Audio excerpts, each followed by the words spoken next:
आपण नेहमीच ऐकतो नाही का, की देशाचा जीडीपी वाढला म्हणजे वाह देश प्रगती करतोय. पण थांबा, खरंच असं आहे का? म्हणजे मोठी अर्थव्यवस्था म्हणजे नक्कीच चांगलं आयुष्य का?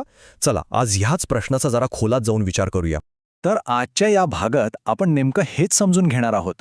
म्हणजे ते जे मोठे मोठे आकडे असतात ना, त्यांच्या पलीकडे जाऊन बघूया की या आर्थिक प्रगतीचा सामान्य माणसाच्या जगण्यावर नेमका काय आणि कसा परिणाम होतो. बरं, सगळ्यात आधी हे जीडीपी म्हणजे नेमकं काय आहे ते समजून घेऊ. अगदी सोप्या शब्दांत सांगायचं झालं तर एका ठराविक काळात आपल्या देशाच्या हद्दीत जेवढ्या काही वस्तू आणि सेवा तयार होतात ना, त्या सगळ्यांचं एकूण बाजार मूल्य म्हणजे जीडीपी. ठीक आहे, जीडीपी काढला, पण इथेच तर खरी मेक आहे. जीडीपीची सगळ्यात मोठी अडचण काय माहितीये? तो आपल्याला फक्त हे सांगतो की देशाच्या अर्थव्यवस्थेचा केक किती मोठा झालाय, पण त्या केकचा तुकडा प्रत्येकाला मिळाला का, आणि मिळाला तर तो किती मोठा होता, याबद्दल जीडीपी एकदम शांत असतो. म्हणजे असं पूर्णपणे शक्य आहे की देशाचं जीडीपी तर मस्त वाढलेला दिसतोय, पण तो का वाढला? कारण फक्त मुठभर श्रीमंत लोक आणखी श्रीमंत झाले आहेत, आणि दुसरीकडे जे बहुसंख्य लोक आहेत त्यांच्या परिस्थितीत काहीही फरक पडलेला नाही. त्यामुळे एक गोष्ट अगदी स्पष्ट आहे, जीडीपी वाढतोय म्हणजे देशातल्या प्रत्येकाची प्रगती होतीये असं मानणं ही एक मोठी चूक ठरू शकते. हा झाला पहिला मुद्दा. आता जरा दुसऱ्या बाजूने विचार करूया.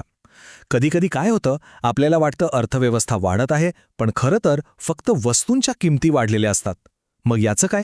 आणि इथेच नॉमिनल आणि रिअल जीडीपीमधला फरक येतो. जर महागाईमुळे म्हणजे सगळ्या वस्तू महाग झाल्यामुळे जीडीपी वाढलेला दिसत असेल तर त्याचा अर्थ जास्त उत्पादन झालंय असा होत नाही. उलट लोकांच्या खिशातून जास्त पैसे जातात आणि त्यांची खरेदी करण्याची ताकद कमी होते. म्हणजे कल्याण वाढण्याऐवजी कमीच होतं. आणि हो, अजून एक गोष्ट, अशा कितीतरी गोष्टी आहेत ज्या आपल्या आयुष्यासाठी, आपल्या समाजासाठी खूप महत्त्वाच्या आहेत, पण जीडीपी त्यांना मोजतच नाही. उदाहरणार्थ, घरात आई जे काम करते ते, किंवा कोणी स्वयंसेवा करत असेल, किंवा आपल्या घरातल्या वृद्ध व्यक्तींची काळजी घेतली जात असेल, या कामांची कुठेच आर्थिक नोंद होत नाही. त्यामुळे जीडीपीच्या हिशोबात ते शून्य आहे. आता तिसरा आणि खूप महत्त्वाचा मुद्दा, तो म्हणजे विकासाची अदृश्य किंमत. म्हणजे बघा, प्रत्येक आर्थिक गोष्टीचे काही साईड इफेक्ट्स असतात, काही चांगले, काही वाईट, पण जीडीपी याकडे साफ दुर्लक्ष करतो. एका उदाहरणाने हे पटकन लक्षात येईल. समजा एक कारखाना आहे, तो भरपूर उत्पादन करतोय, त्यामुळे जीडीपी वाढतोय, उत्तम. पण त्या कारखान्यातून जे प्रदूषण बाहेर पडतंय, ज्यामुळे हवा खराब होते, लोकांचं आरोग्य धोक्यात येतंय, त्याचं काय? जीडीपी हा खर्च हिशोबातच धरत नाही. आणि अजून एक गंमत बघा, हा समजा देशाचा जीडीपी 5% वाढला, खूप छान वाटतं ऐकायला, पण त्याच वेळी जर लोकसंख्या 10% वाढली असेल तर मग काय होतं? मग प्रत्यक्षात प्रत्येकाच्या वाट्याला येणारं उत्पन्न, वस्तू आणि सेवा कमी होतात. म्हणजे जीडीपी वाढून सुद्धा लोकांचं जीवनमान घसरू शकतं. मग आता प्रश्न असा उभा राहतो की जर जीडीपीमध्ये इतक्या सगळ्या मर्यादा आहेत, तर प्रगती मोजायला काही दुसरा चांगला मार्ग आहे की नाही? तर हो, अर्थशास्त्रज्ञांनी यावर विचार करून काही पर्याय नक्कीच शोधून काढले आहेत. त्यातलाच एक पर्याय आहे ग्रीन जीडीपी. याची कल्पना खूप सरळ आहे.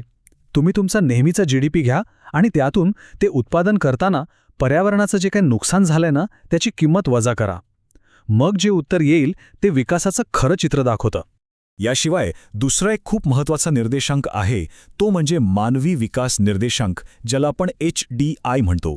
याची खासियत ही आहे की तो फक्त पैशाकडे बघत नाही, तो लोकांचं आरोग्य, त्यांचं शिक्षण आणि त्यांचं एकूण जीवनमान कसं आहे या सगळ्या गोष्टींचा विचार करतो. थोडक्यात सांगायचं तर जीडीपीचा प्रश्न असतो की अर्थव्यवस्था किती मोठी आहे, पण HDI विचारतो की त्या अर्थव्यवस्थेत राहणारे लोक कसे जगत आहेत, आणि मला वाटतं हा फरकच सगळं काही सांगून जातो. तर मग या सगळ्या चर्चेचा सार काय? जीडीपी आर्थिक घडामोडी मोजण्यासाठी एक खूप महत्त्वाचं साधन आहे, यात शंकाच नाही. पण ते मानवी प्रगतीचं, लोकांच्या कल्याणाचं प्रगतीपुस्तक नाही, आणि फक्त त्याच्यावर अवलंबून राहणं हे धोकादायक ठरू शकतं.